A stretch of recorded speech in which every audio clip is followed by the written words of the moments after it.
Hello, everybody, and welcome to the seventh episode of Elder Zoomers Gaming Guild podcast. We have the usual suspects with us here today. We have Peyton Oliver, and we have Death is High, aka Nico. How you boys doing this evening? Pretty solid. Yeah, who am I again? Someone's been drinking. I'm Peyton. Wine. I'm Peyton, and this Wine. is hi, welcome to the Water That's not Podcast. water. It's not water. We know that's vodka. It's fine. Welcome to the Water Podcast, where we drink just water. It's all we Nothing do. else And in this stare at the glass. camera. It's only for a whole water. hour. It's great. We Y'all, love it. Okay. I am like I'm finally got back into the Halo Infinite campaign again. I looked it up. I have like 2 or 3 missions left. It's not very long. No, it's very short, but I forgot how fun it is. So I'm It's glad so to fun. play Okay, it again. when you finish it, text me. Mhm. Because then I won't have to But think, don't text okay. me. Yeah, no. Yes. Yeah, because then because right now, like when you text me about it, I'm like, okay, wait, has this part already happened yet? And then I'm kind of afraid what I'm gonna say, because I'm like, oh shit, That's I don't want to. But yeah, no, definitely text me when you finish that, because there are things to say. Oh, boy. With that being said, boys, first things first. Last week, Sony acquired Bungie. That was kind of a what? Let's talk about that, because that's weird to me. That's like super weird to me. Because so many of us still associate Halo with Bungie, and to think that it's now they're owned by PlayStation, it's just like wow, it's weird. Bungie did come out and say that go ahead. Does anyone know, or actually you ask your question first, and I'll get back to what I wanted to say. You do first. I was just gonna say because they were very straightforward about this, so I will be as well. Bungie did come out and say that their games will remain multi-plat for the foreseeable future. Can you read that? Yeah. I made a meme. Oh, yes. I love that. That was pretty perfect. much. I tried to post it on a couple subreddits, but for some reason it wouldn't let me. Oh, that's weird. That is weird. No Reddit fame for me, I guess. Yeah, so Bungie games will not be exclusive to PlayStation as of right now, as they've come out and said, which I think is good. And Bungie is pretty adamant about that too. They said and they were actually going to be bought by Microsoft originally, but Microsoft wanted to make exclusive content for Game Pass, of course. Yeah. But Bungie was like, no, we want to remain a multi-platform studio, and Sony was the one, I guess, that was more agreeable to that. I did think that Microsoft were going to be the ones to buy Bungie, though, because all of Destiny's content went into Game Pass, and it was there for a while. It was included in Game Pass, and I was like, oh, okay, so something's coming about with this. But then they went to Sony, and it's all out of Game Pass now. so wild, man. Yeah, it's weird. It just kind of flipped. So I was gonna ask, do either of you know how popular like Bungie's other content is on PlayStation? Like how does Destiny do on PlayStation in terms of like I believe player base? I believe the player count for Destiny is slightly higher on PlayStation, but it's pretty close within Xbox and PC. You guys may recall that when the first Destiny released, PlayStation 3 and PlayStation 4 did actually get exclusive content. So yeah, I think that kind of set the stage for people saying, oh, you want to play Destiny, you should play it on PlayStation. And I think that kind of helped sort of sway the player base to go to PlayStation on that.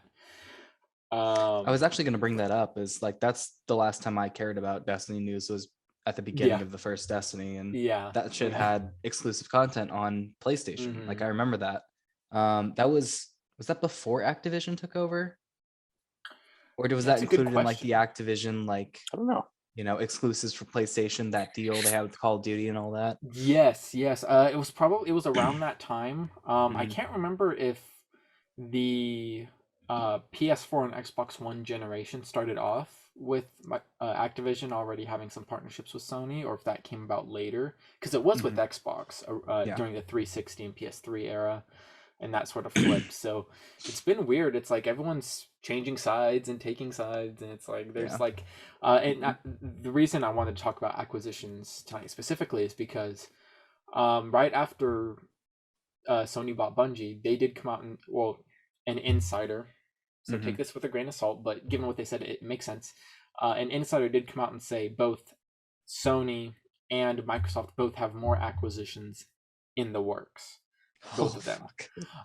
Really? Now, apparently, the Sony and Bungie acquisition has been in the making for about 6 months.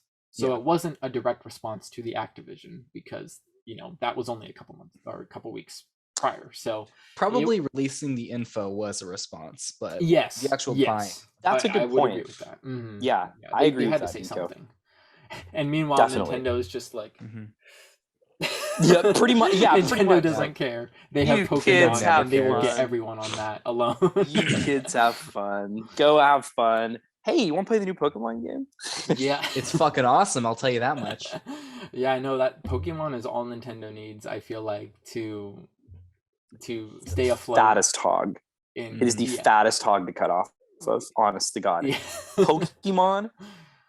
Oh yeah, it's like Legend of Zelda level like game. You never stop putting out games. As long as you have one different idea, you can put it out, and it's like there you go. Has there ever been a Pokemon game on Xbox or PlayStation? No, I don't think so. Nope, and there never will be. Yeah, no, I didn't think so. Yep, that's so interesting to me. They have such a monopoly on that. Like, it's crazy. They're hardcore with it. Like, do you think? Nintendo's kind of awful. Just Nintendo's a little. They really are xenophobic with their like. Do you guys think they'll ever like? Speaking of acquisitions and Nintendo, do you think Nintendo will ever acquire some like a smaller studio, like a smaller game developer? Has that happened before? I don't know. Actually, I don't think it has. They do. They. I feel like Nintendo kind of creates studios. Like they basically shift people around and they create studios. I think they do some purchasing stuff, but it's mostly for licenses, not necessarily for developers or publishers. And they're very under the table about it. They don't publicly state things like that the way Sony and Microsoft do. So I always think of Nintendo as like the mafia, like the head honcho that no one knows exists, but they're just like, they're the guy that turns around in the chair and like, the shadow goes away and they're just like, I've been doing it. I've been making all this happen the whole time. The puppet master. I feel like they're like the mafia that is an actual smart mafia, so nobody knows that they exist, right? Yes, they keep it so low key. Like you know that there's an Italian mafia somewhere out there, but it's like, do you know the name of your local mafia? No. Yeah. Actually, that was a good idea bringing that up, Peyton. I don't know that they've bought any companies like that. I don't think they have, but with the Switch, it's actually pretty powerful. Like, you can run Warframe on that shit. You can run Arc on that shit. Everything's being ported over. Runs like a potato on there. But it still runs. Arc is poorly optimized. Let's remember that. Yeah. No, anyway, like just the fact that they're kind of in the running for a console now, not really part of the war. It's not really a big dog, but it's there. They could start doing these like AAA exclusives, kind of on the par of Xbox and PlayStation. They probably could. Like, I mean, the Switch has sold so many units now that developers are starting to make games for it. Like, Doom Eternal came out. I think the Switch version was slightly delayed, or maybe it did come out this on launch day. I don't remember, but they need more time with it because they have to pare back the game a lot graphically compared to like the Xbox One or the PlayStation 4. But like they did not too long ago port the first Dying Light to the Switch. They do things like that because they've got Skyrim, Witcher 3, all kinds of stuff on there. Wait, they have The Witcher 3 on it? Yep. Yeah. I didn't know about that. The Switcher 3? Yeah, no, it works. The game runs. It's just if you look at that version compared to like the Xbox version, like you can tell it's not as good. But that's why I was saying earlier in the group text, I was like, they need to make a Switch Pro. If they made a Switch Pro, so like or something like what the Steam Deck is doing, that would just be insane. Like, I would love to see that. Dude, me too. I mean, like, what do you guys think that I feel like, not to get too far off of our track of topics, but like, okay.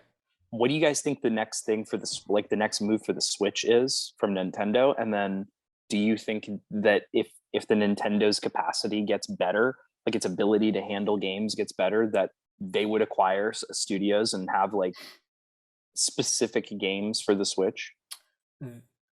Nico, I'll let you answer first. I feel like I'm talking a lot.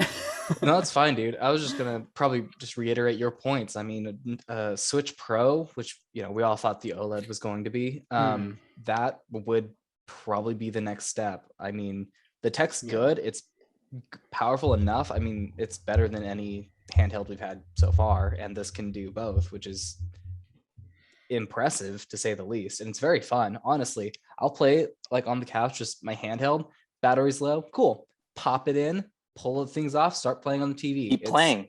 Yeah, it's amazing. I love it. Everybody that has it says that they have a really, really fun time with it. And it's fun in a way that like consoles are fun, and like any non-mobile gaming is fun, sure, but the Switch is fun for a very specific reason, and I feel like that's a big part of it. And then there's other stuff too. Like there's more interactive games that use more. Nintendo's always been big on like, how can you play a game differently? They've always been big on like what it hasn't always been a success. Look at the Wii Fit, but like, well, the Wii was a huge success. The Wii was a big success, and that was a game console centered entirely around motion control. So, and then you have the Kinect and PlayStation Move all through. Yeah. Do you guys remember like those weirder games for like the DS Lite, where like Spectrobes, for example, you're like using the pen to brush away stuff, and you'd like blow into the mic to like get the dust. Yeah. It's like 4D gaming. Games don't do that anymore, man. No. And I feel like the Kinect was one of the last bastions of that.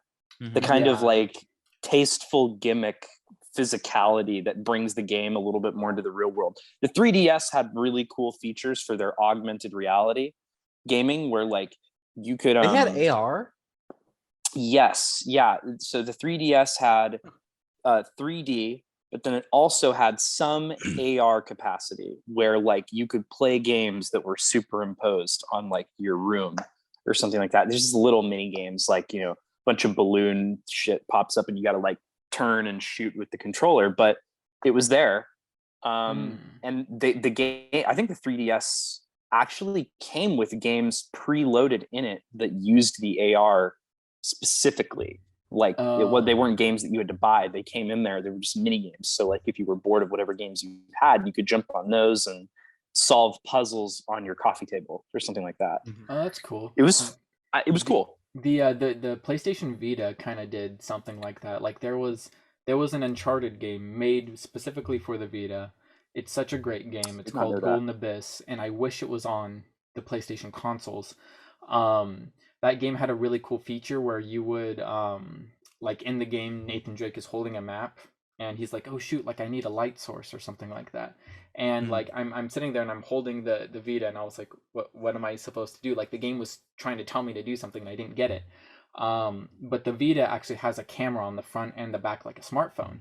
And so what I did was I walked over to my lamp with the Vita and put it towards the lamp, and it recognized the light, and then it showed me like the stuff on the map as I was moving. Whoa, that's cool. cool. I was like, oh shoot, like that's really cool. It brings you into the game, dude. Yeah, honestly. No, it does. Like something I did in the real world affected the game. So I love that stuff. You know who the OG is though with that? Metal Gear. I think it was. Pretty sure it was Metal Gear 1, but all the game people are probably going to be mad at me for not. It was one of them. One of the Metal Gears. One of the Metal Gears. So it's this like a historical thing in video games is like this Psycho Mantis battle. You had to pull out. You had to like swap out your controller. Do you know about this? I know what you're talking about. Yeah. This is a known thing in like history of gaming, where it was like Psycho Mantis would read your memory card and tell you what you have history playing. He would kill your controller, so you had to pull it out and plug in a second controller, or he'd make you read something from the manual and like input it into the game. shit like that, and it's like, whoa, dude, Such a troll. But it really was cool. back. It was really cool because his whole thing was he was a psychic, so he could like control the reality of the game, which is the game itself, right? Yeah, that is really cool. And that was way back. Yeah. Oh yeah. That was like a long time ago. PlayStation 1 or PlayStation 2, I think. So, dude, the PS5 controllers are fucking wild. The haptic feedback and shit. Oh yeah, I love the PS5 controller. Which I feel like brings us to our next awesome topic, which is. Yeah, I was just about to say, I love getting off topic, but let me try to shift it back a little bit. I was actually going to talk about what is well actually I'll just ask anyways. What is your guys's most anticipated game coming out this month? Sorry that my brain just went for a second. Most anticipated game of this month. Hold up. Is this even a question? I'm pretty sure the same answer is that's why I was like, Elden Ring, my guy. I'm pretty sure all freaking for all of us, shit. It's the same game. Yeah, 100%. There's nothing like there's no game that's coming out. I have a lot of games that I'm really excited for. Shadow Warrior 3. Me too. But dude, Tiny Elden Ring. Yeah, no, seriously, dude. It's on. It's like everything else is right over here, and then Elden Ring is way the fuck out. Nothing else matters compared to Elden Ring. I'm sorry. It's so funny. I've got a fucking list of games I'm ready to come out. Fucking Horizon comes out on Friday. That's fucking awesome. I'm so excited for Horizon. Tiny Tina's Wonderland next month. That's gonna be super fun. And that looks so much fun with Unreal Engine. Right? Oh my god, dude. The test footage looks amazing. I mean, I've got all which game these was games that? With Tiny Tina's Wonderland. Oh, okay, yeah. I'm curious to see what people think about that, because I think I've said this before, but I was like a little 50-50 with the Borderlands series. I liked 2, but I didn't really like any of the other ones, so... I love Borderlands can be very hit and miss. I'm like, this game looks different, so I'm intrigued to see what people say, and I might give this one a shot. But I've played all of them. I've played them all, and the only one I really genuinely liked was 2.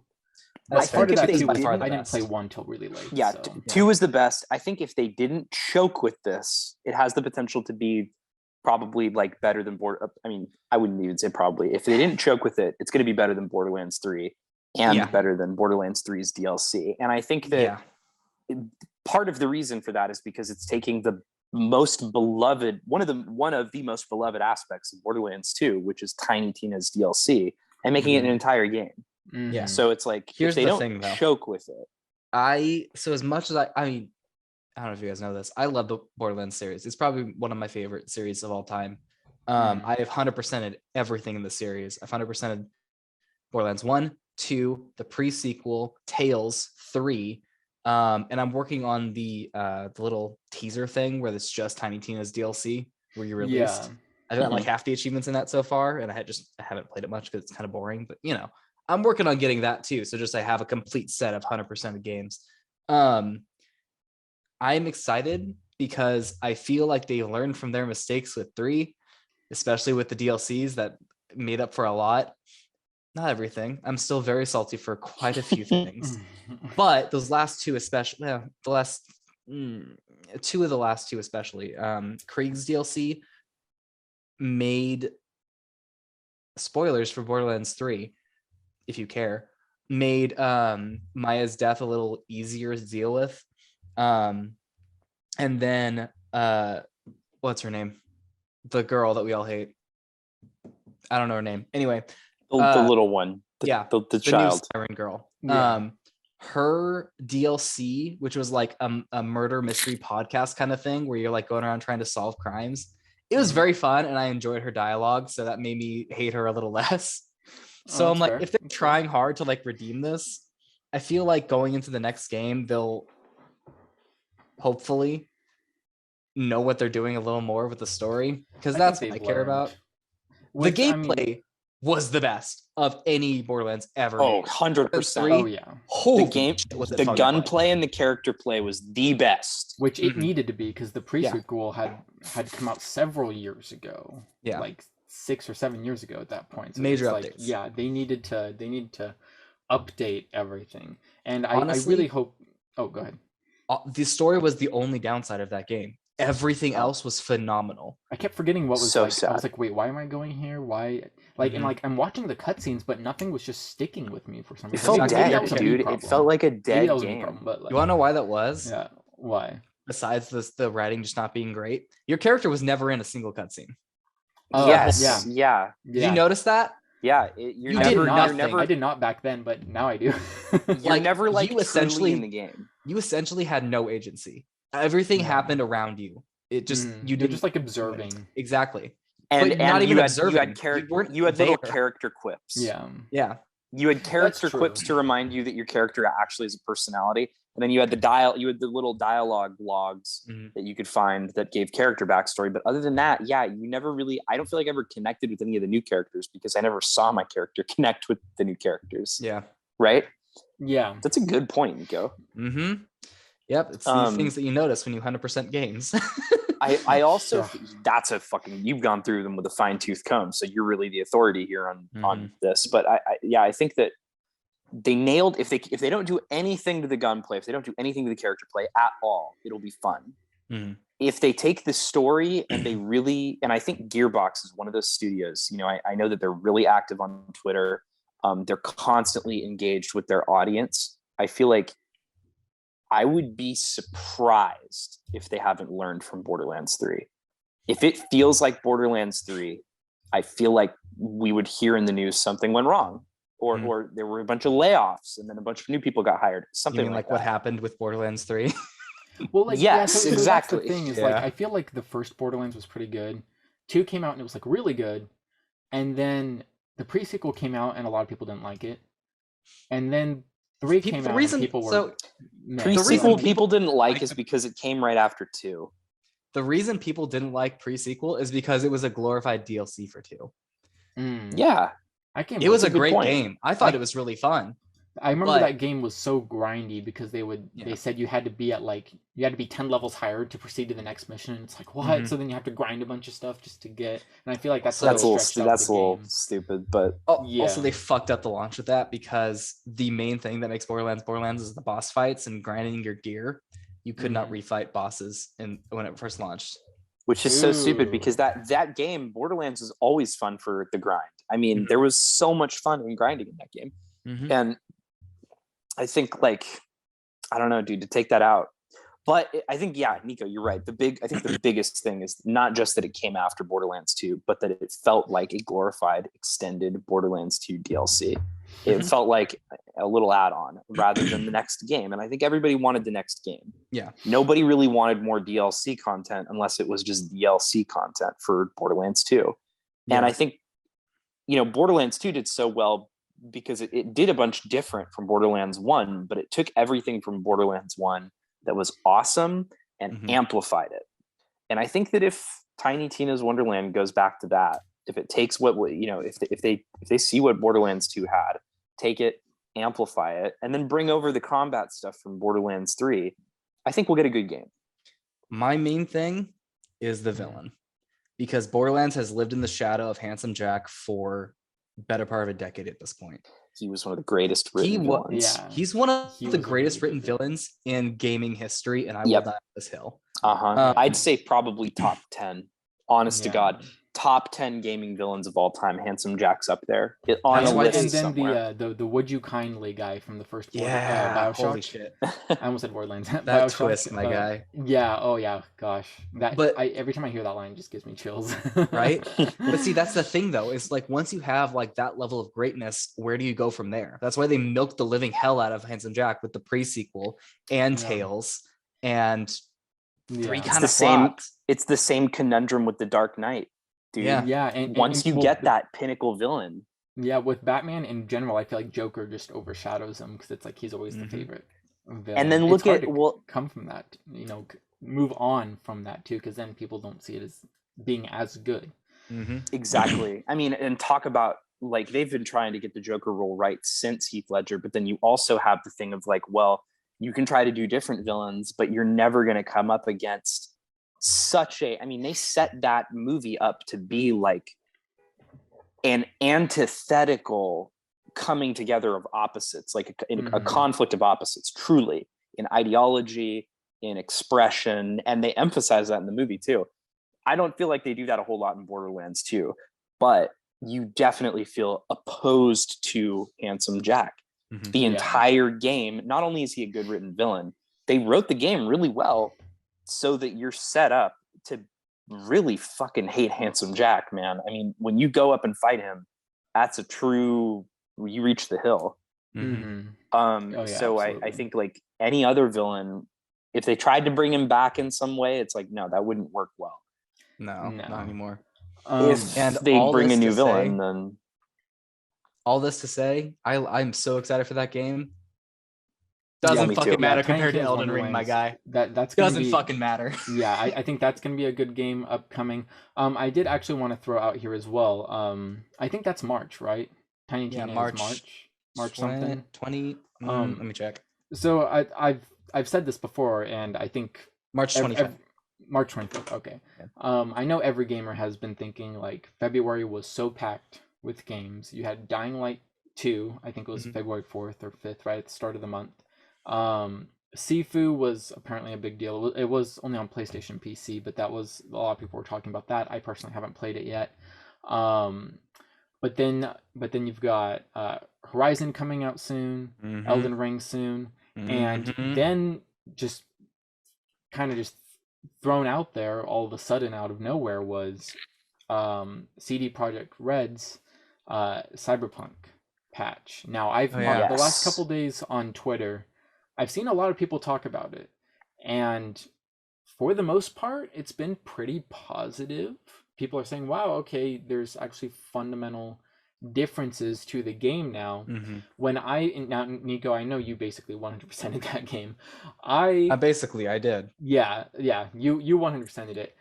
I only did the main story, and then I put it down specifically because I knew at some point this patch was coming. I didn't know it was going to take this long, but I knew it was coming at some point, and so I kind of wanted to wait and see how it would turn out.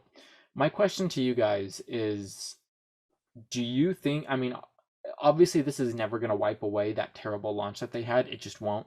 But do you think it's possible that sometime in the future, maybe Cyberpunk won't be considered a bad game, like how No Man's Sky is now? Do you think they can have a recovery like that, or a success story, I guess I could say?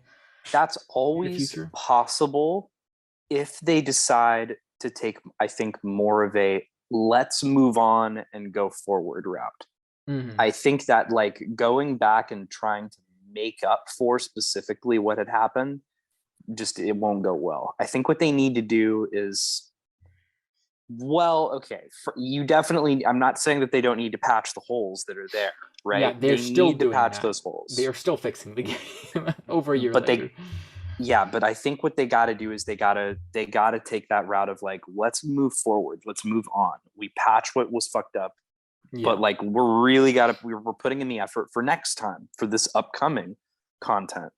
I think that's what they got to do, and it's got to be soon if they want to keep that game going. I mean, I think that, the Division got patched a bunch, but that was it was way after the fact, right? No Man's Sky, I think, was popular enough in the people's eye to, I mean, I don't even know. I don't know how many people play No Man's Sky still. I played No Man's Sky a lot, actually. I played it a pretty good amount myself. So after launch, it was dead. Like, very few people even touched it. And they just, regardless, they continued to update it for the better part of a year or two. I forget how long. Their 19th expansion just got announced. 19th. And they're all free. Wow. They're all because that's what they needed to do to make it better. It took like a full year of free updates and free expansions until it was like playable and fun and almost the game they promised. And from then they've continued to update and all this. And so I haven't played Cyberpunk. Do you think that that's possible from what you have experienced? So here's the thing. I think CD Projekt Red can and probably will have a No Man's Sky trajectory based on what they've been doing so far. The way the PR has not been good. They're not great at communicating No. But the content, the updates, the patches have been progressively getting better and answering the questions and giving people what they want. I mean, fucking this last update, not only is it a next gen version that they promised a year ago, it's also a content update. You can now purchase multiple other homes, like apartments. That's brand new. There's new I think there's new like romance, not options, but like dialogue or whatever. There's like new stuff with romance, which I probably won't play because I'm not going back to it. There's they also said there's like a bunch of stuff they won't tell players what they did. They just want players to figure it out and find it, which is cool. One of the things they did, I know, was they and this is only on the newer consoles, they actually completely reworked how the AIs respond to you. That's interesting. Like if you crash your car near someone, they'll be like, oh wait, what? Before, they wouldn't do that. They just keep walking and go about their day, and it was weird. It was very jarring. So they fixed things like that, which is good. They did more than that, actually. It's AI in general is just smarter. Like even in combat, they'll like AI behavior makes a game like that. Yeah, it really does. Yeah, it really does. Yeah, so and AI they also made reworked, which is good. They also made the gunplay a little better, little tweaks there. There's all these little things. There's quality of life stuff. It's a really good step forward. But where I was going with that is they can and probably will No Man's Sky this game. That said, I don't think their reputation will ever fully recover. Because No Man's Sky was an indie studio that just lied to everybody, right? CD Projekt Red was the golden child. CD Projekt Red was the golden child. Everyone was like, this is the example that EA, that Activision, everyone needs to follow. And no one ever did. So we all latched onto them. We were so protective of CD Projekt Red because we got free shit and updates and just amazing, like, full games level expansions to Witcher 3 for like $20. Like no one did that. CD Projekt Red, you were supposed to destroy the Sith, not join them. Exactly. Yeah. So it was a big kick in the teeth. It's like Cyberpunk. It really was. It was painful, and it really shocked everyone into realizing that this is a company. Was just the icing on the cake for 2022. It was like fucking. So many people were so disappointed with that game, man. I remember, like, what a flip around. What a 180. Yep. So many people were 180'd on that.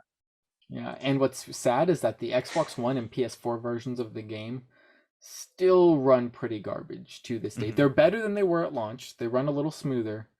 But I know, especially with the Xbox One version, you get some really bad frame drops just by, like, driving and just doing basic things like that. Like, you can tell it wasn't optimized for these consoles, and maybe the game never should have been made for them to begin with.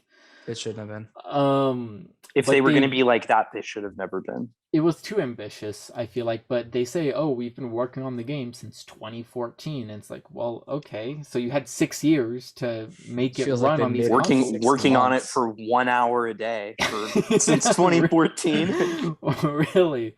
I'm like... we had Jeff working on it since 2014. Way into that. Jeff is passed out with a pizza on his face. Yeah. Jeff came into work on Quaaludes today.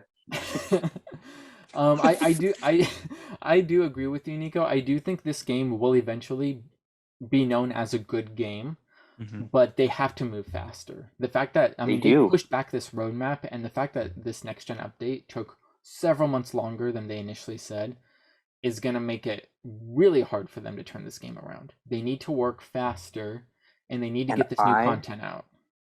They need to get out these new story DLCs, whatever.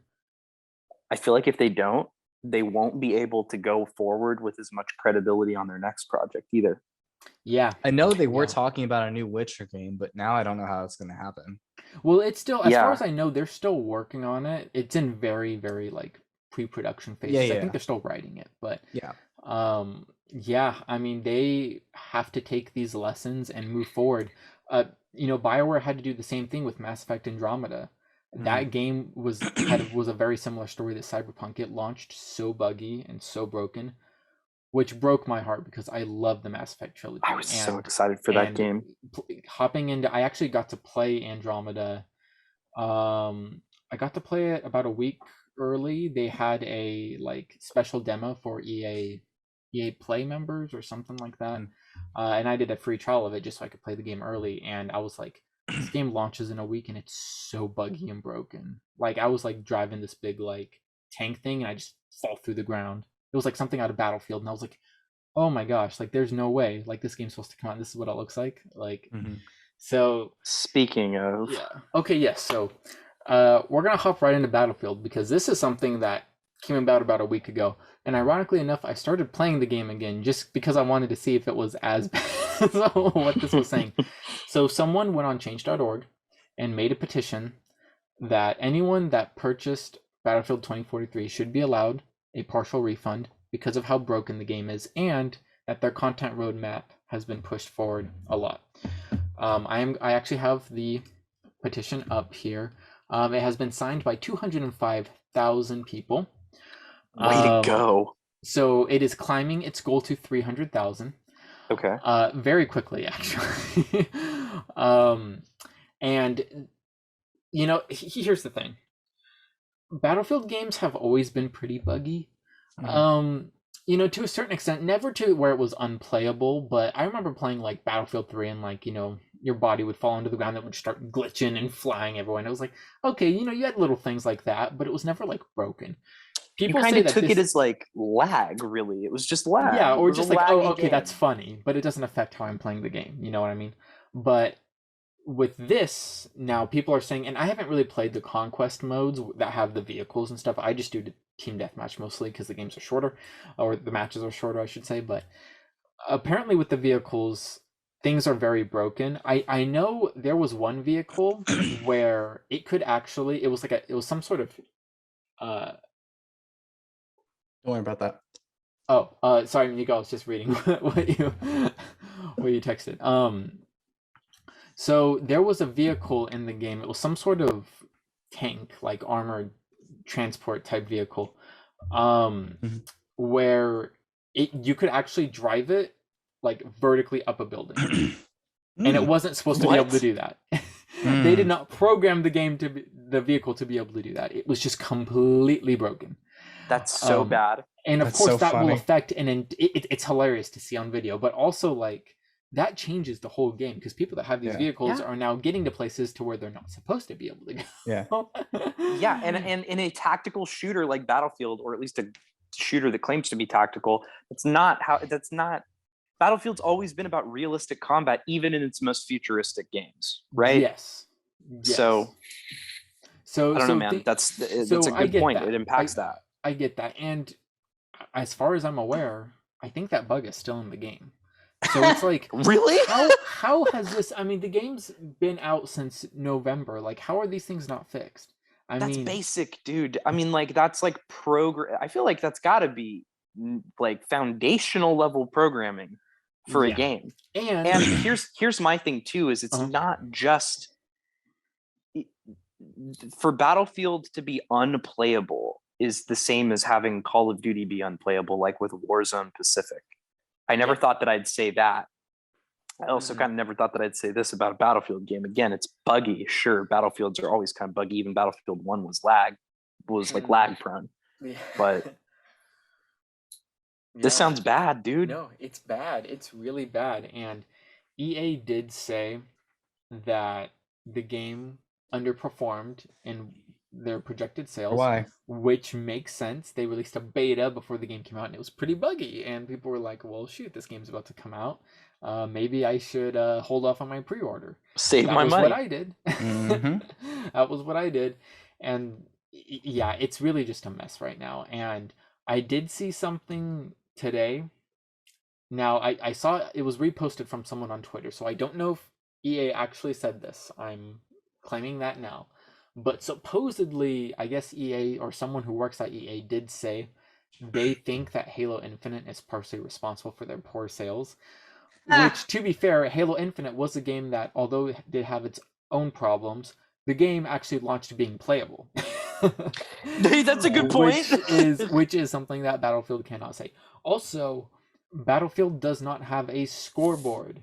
Still, yep, that is some bullshit, dude. You can hit the start button and see the list of players in the game, but it does not say your kills or your deaths. So you end a match and you don't even know multiplayer competitive. You don't know what your score was. Like, what? How can you? In what world does that make sense? Game and think, oh, I don't have a scoreboard. Who cares? Whatever employee or committee decided that needs to be fired. Honestly, that's the thing, though, dude. Well, it didn't just go through a handful of people. It has to go through everybody. You'd have to fire them all because I'm sure people fire them all. What the fuck? What moron thinks that's a good idea? Yeah, that's the thing. It's not just one. It's a series of morons. Think about how many people saw the game, played it, knew that there was no scoreboard in the game, and thought it was said, okay. That made its way all the way up. Like, what? Till the release, dude. Like, talk about not. The game's been that's out like for 3 spelling, months, and there's still no check your fucking even spelling, though people dude. are asking for it. Honestly, you can't make this shit up, folks. Honestly, I want to see one person outside of the company that actually wanted this or thought it was a good idea, because I'm convinced this is like Arby's. No one fucking goes there. I don't know how they're still open. Man, how are they staying afloat? How are they staying afloat and releasing new menu items? And they can afford commercials for new menu items like a Wendy's. Like, I see as many Arby's commercials as I see for like McDonald's, and it's Arby's. I don't think I've ever seen an Arby's commercial. Oh wait, are they the one that say we have the meats? We have the meats. Yes, we have the meats. Okay, I have seen an Arby's commercial. Never mind. But it's not very often, I feel like. For me, here's but the I thing, don't really though. watch a lot of live TV. But anyways, getting on topic. What were you saying, Paige? Here's the thing. Here's the thing, though, is it's like I feel like that's a part of it. Like, there's a bubble that's there that needs to be popped, man. Like, you need to get the fuck out of your own office and go pitch these ideas to people who are going to play the game. Yeah. Get the reactions, dude. Don't be afraid to like have an audience look at your work. And you would think Halo after putting Infinite, on a beta again and having people say, hey, can we get a scoreboard? And if the game launches and you still don't have that, like, what's up with that? 343 at least made a conscious decision to listen to player feedback and implement it into the game. And each playtest was noticeably better than the last. I will say that the playtests were good. Yeah. I think that. So what do you guys think about them having a maybe like a sport, like sports conferences, but like for game developers, where a panel of individuals can ask like, hey, why didn't you do this in the game? Or, hey, why did you put this in the game? It sucks shit. So they can answer for their crimes. I feel like that would be a good idea. Gamers are the most angry group of people ever. Yeah. They are the most. We are the most nitpicky. Trampled on. Do you guys remember that? I don't remember.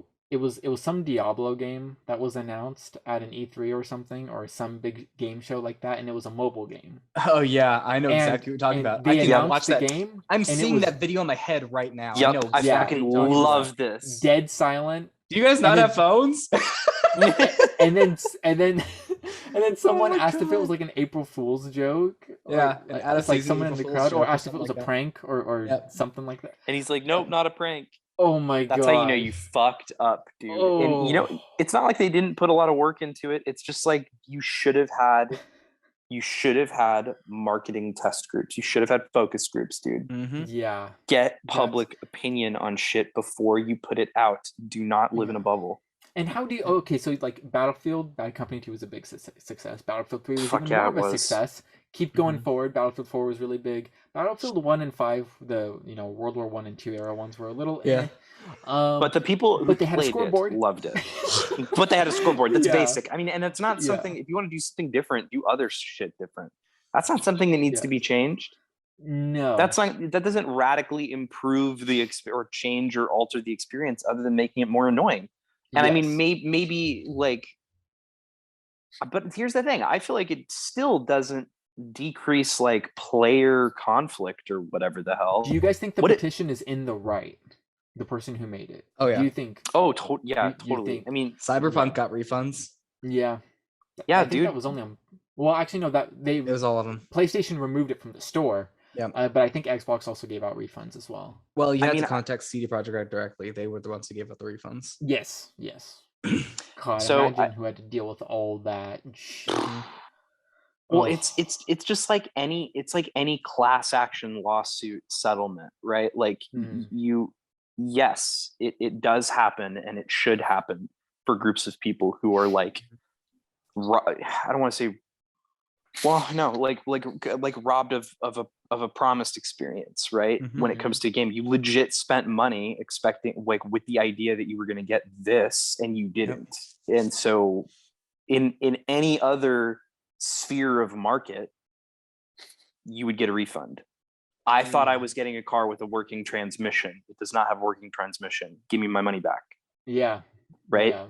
It's the same thing. It's just a game. The inside of the game does not work how it was promised to work. So I think the people who bought that game should get partially compensated at the least. I mean, if this petition gets enough signatures and something happens, I imagine people will probably get $5 back, maybe. I mean, it's going to be something small because they'd have to refund that to all those people that have verified purchases of the game. And depending on how many, what pool of money that comes from, it wouldn't be a lot.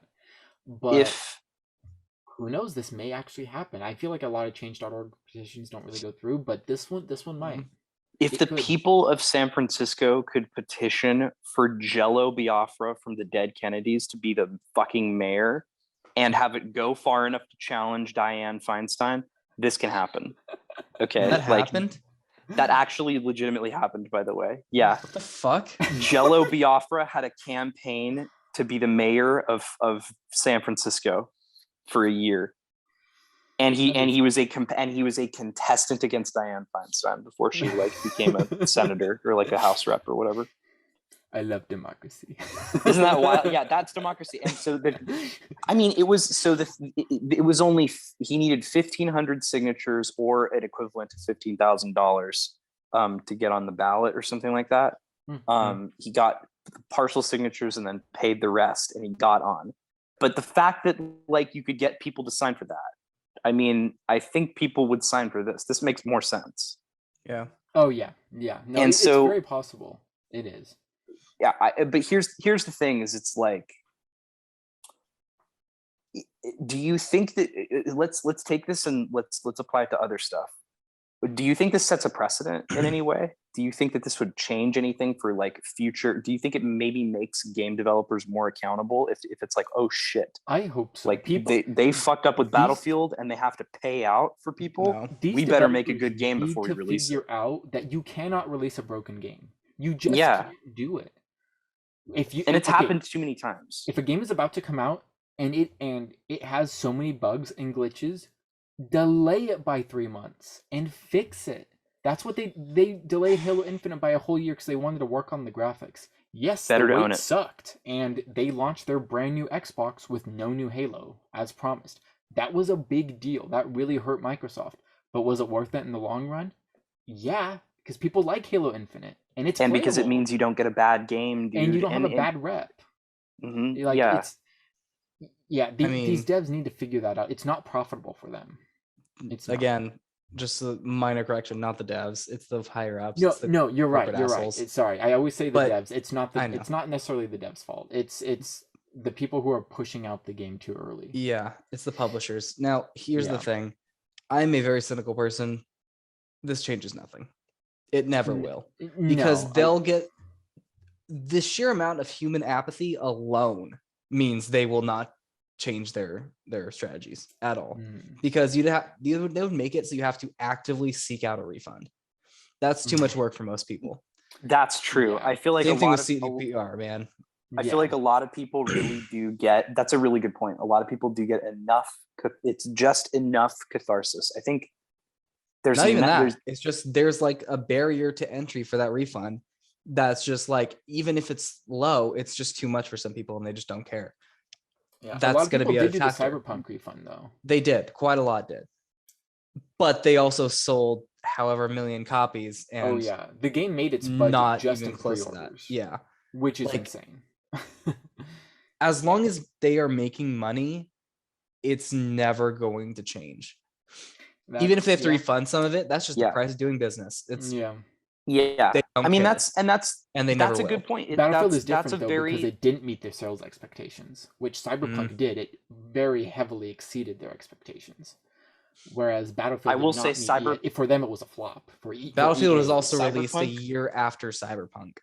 Cyberpunk got a lot of people were on edge. No one's going to be learning from other people's mistakes. Yeah. Well, so a lot of people I think were on edge from like Cyberpunk and the big flops that were around that time. But I think the other thing, like Cyberpunk definitely got away with it for a little while too. I don't think it wasn't like it went onto shelves, got brought home, and was immediately scorned. There was definitely bad press, but I feel like a lot of that bad press happened after a lot of the sales happened already. I think Battlefield. You want to know why? Because that fucking gag order. No one was allowed to talk about it until after it released. Yep. Yeah. That was the review copies went out like a week before. And they were all PC, right? And they were all exclusively PC. They did not give out a single copy for console. I am of the belief that was planned. Oh, absolutely. That was 100% planned. 100% planned. Broken. Yep. They knew it was broken and they didn't. Well, everyone talked about that in the reviews. They had delayed the game so many times too at that point, which is why they were, the investors were saying, no, we can't. The devs were getting death threats to release it, which doesn't help the. Well, I don't know if it was, maybe it was the devs. I don't know. People at CDPR were getting death threats. Someone was there at the company. I don't want to say it was the devs. That could be wrong, but no, it's just. It's crazy. I hope it changes. I don't think it will. I agree with you, Nico. I mean, this has happened for so many years now. And now that we live in this era where the internet is so prominent in gaming and you have things like day one patches, we can just fix it. That's the thing, man. It's not getting better. We've had these problems for a decade. We have. It's just getting worse. Yeah. I feel like it's like the same problem that a lot of white collar companies get into, or that the white collar company like marketplace gets into, which is you make so much money that there is no punishment that is good unless it was like you fucked up and I don't know, IRS, whatever the fuck, are taking all your profit. Unless they lost all their profit for making a bad game, it's like you said, Nico, just the cost of doing business, because that's the same thing like with think of like Arco Gas. They fucking oil rig blows up and then you pay out a settlement and that's just it. Yeah, we fight a legal battle all the fucking time. You fucked up, you committed a crime, here's $100 million fine. Cool. Nothing. We made nobody goes to jail or anything like that. Yeah, exactly. We made $10 million or $10 billion. Nobody goes to jail. If you do go to jail, yeah. It's like if you do go to jail, you go to Club Fed, where you play some pool for a month or something, and you have to read a book. And then it's like there's no. You're right. No punishment. There is no punishment, and no incentive. I think the only way. I don't know. So I'm of the belief that will keep happening until eventually it reaches until a the gamers point. catch on. We already are. We're already yelling about this shit. We're caught on. I think it doesn't matter. I think the big thing though is the advocacy part. I think we're already, not to shit on my fellow gamers, but we're already kind of lazy, and so I think it's like there's an advocacy point. It's not on the same level as the civil rights movement, but it's if you think about not quite on that level. Not on that level. I would not say this is as important as the civil rights movement. No. Says the three white men. Jesus, Peyton. But what I'll say? No, I'm saying it's not. But you're saying the right thing. We're just laughing. What I'll say, it's like so. What I mean is like there's. I think in order for this to enact change, there has to be protest by the gamers. We have to get to the point where our anger actually drives action. Like, I want this game, but we're all not buying this shit because you fucked up. It'd be like, I think the only way to punish a studio for it, in this instance, would be for all of the gamers to collectively come together and be like, you fucked up. We're not buying your next game no matter how cool it looks. Sorry. Yeah. Dude, I haven't bought an EA game. I haven't bought an EA game in like launch day. The last one I got was 10 years. I think Star Wars Jedi Fallen Order was the last, because it was published by EA. It wasn't technically made by EA. I don't think. I haven't. Yeah, no, seriously. I have not bought an EA game in years. Yeah, but Jedi Fallen Order was made by Respawn, and that was a fantastic game. So I did not regret my $60 there. But I am an outlier. No one does that. You see a cool game, you're gonna get it. Yeah. And even if you wanted to pull that off, that requires a level of unity that is unheard of in this day and age. No one does that. Gamers. Exactly. Are you kidding me? Nobody divided fucking groups in the world. Exactly. Well, it's like at the end of the day, Nico, I think that apathy thing is right on the money. It's like I don't know if there's enough gamers who would be like, yeah, this infuriates me to the point of being, in protest. I think a lot of it is just like, this game fucking sucks, and I really don't like what they did. But it stops there. I'll vocalize about it, but like, I'm gonna buy the next game because it looks cool. It looks cool. You're gonna and you have the cash to throw around. You're gonna plop $60 on a game, and especially when you have the trust of the dev. Like, we all are probably. I mean, I'm assuming Peyton, are you buying Elden Ring day one? Yeah. Yeah. Okay. I pre-ordered Elden Ring. Sure. Yeah. Okay. So we're all buying Elden Ring day one because we trust From Software that anything they make is gonna be good. They're the only company I trust at this point. Yeah. And people thought that with CDPR too, because of how good Witcher 3 was. And their trust got stompled all over, basically. I don't think this will happen. I am not saying this into existence, but what if Elden Ring launched as a buggy as hell game that wasn't even playable? Imagine what would happen to people's trust in FromSoft. Then gaming is dead. We have no saviors and life is pointless.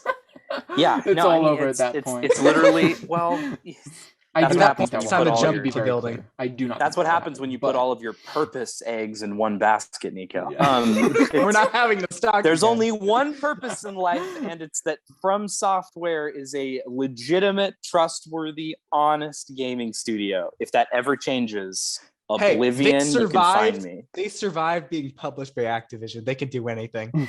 That's a good point, dude. True. That's a good point. That's like the guy who made Super Size Me. If he lived through that, man, he can probably live through some shit. Okay. Yep. But yeah, I mean, Garrett, that's a good point. It's like, imagine, dude. Yeah.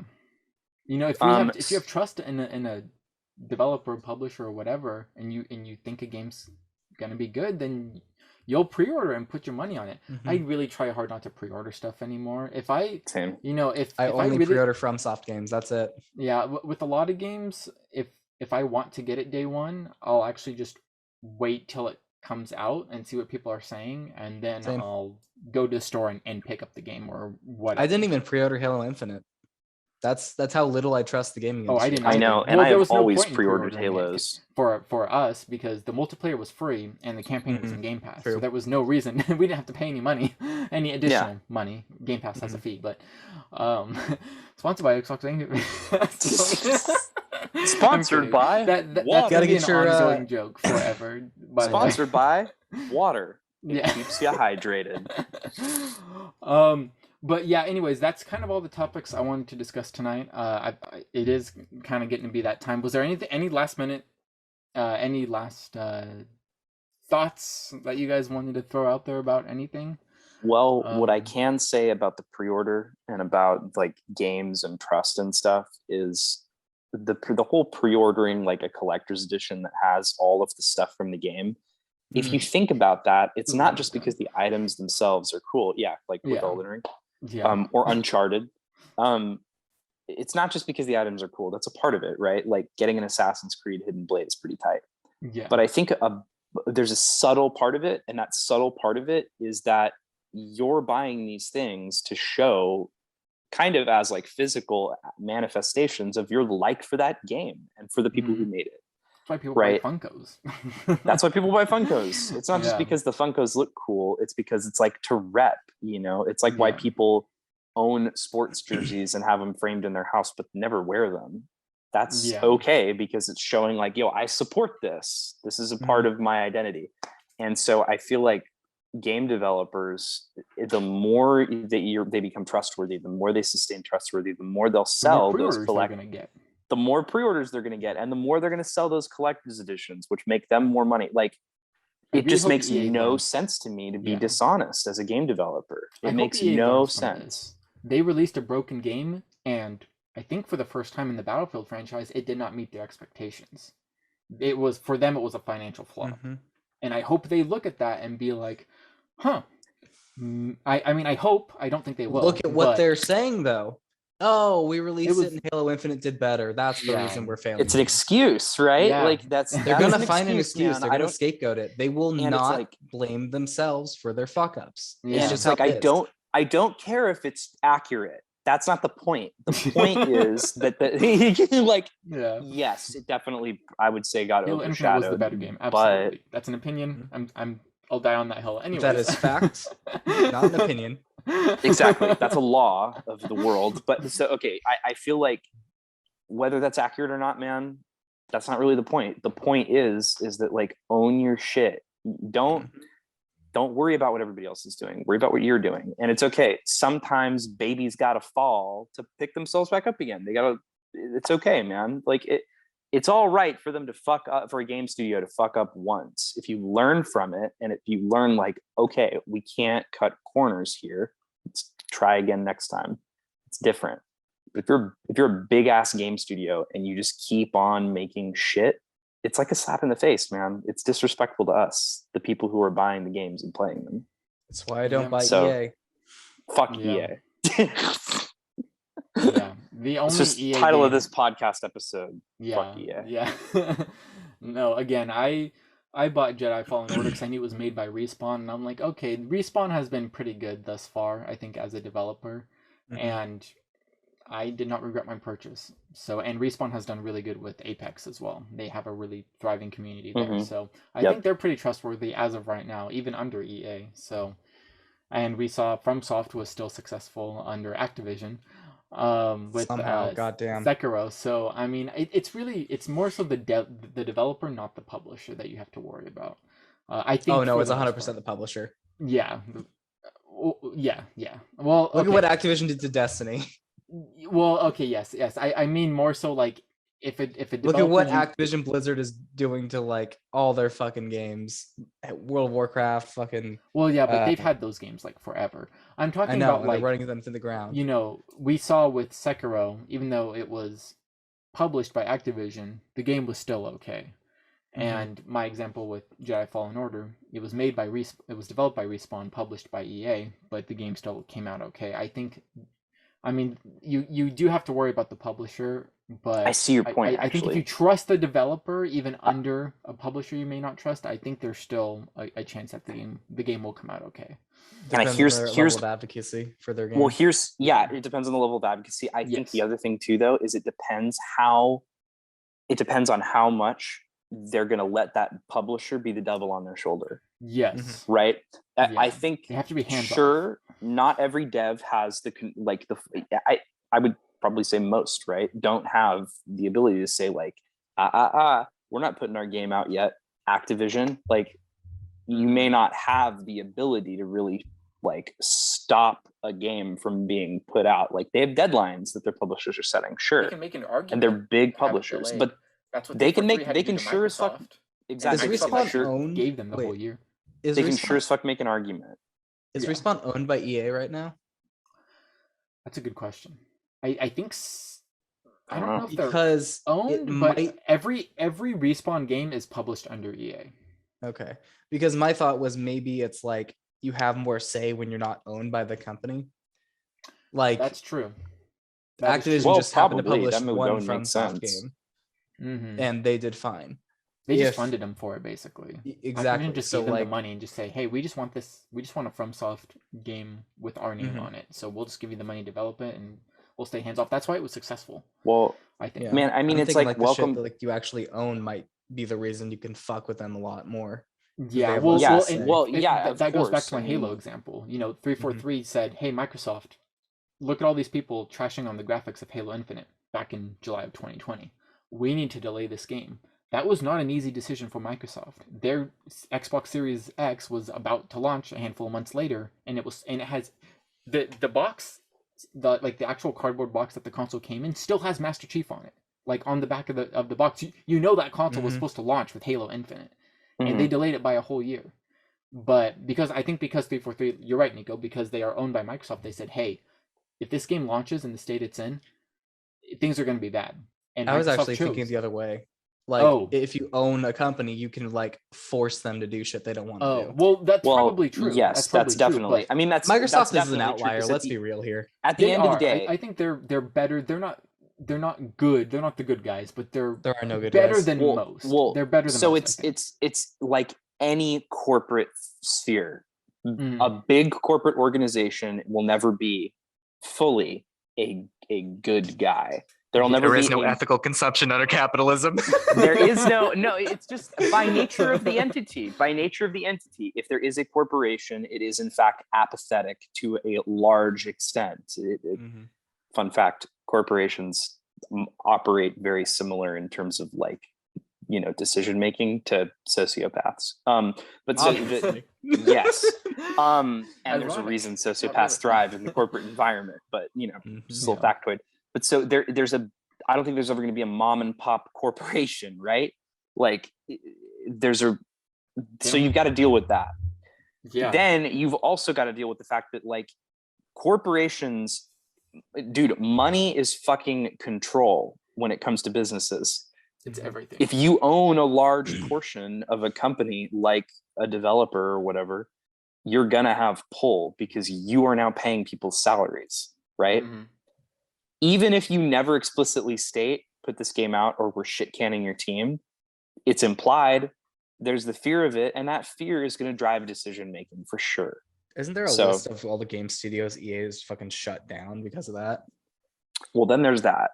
I think actually, the proof's in the pudding. Peyton and I are playing Dead Space right now. I think Visceral Games was one of the studios that was shut down. Because Dead Space 3 did not perform as well as they had wanted. And I think that studio got shut down because of that. I think. Which is ruthless. It's ruthless, man.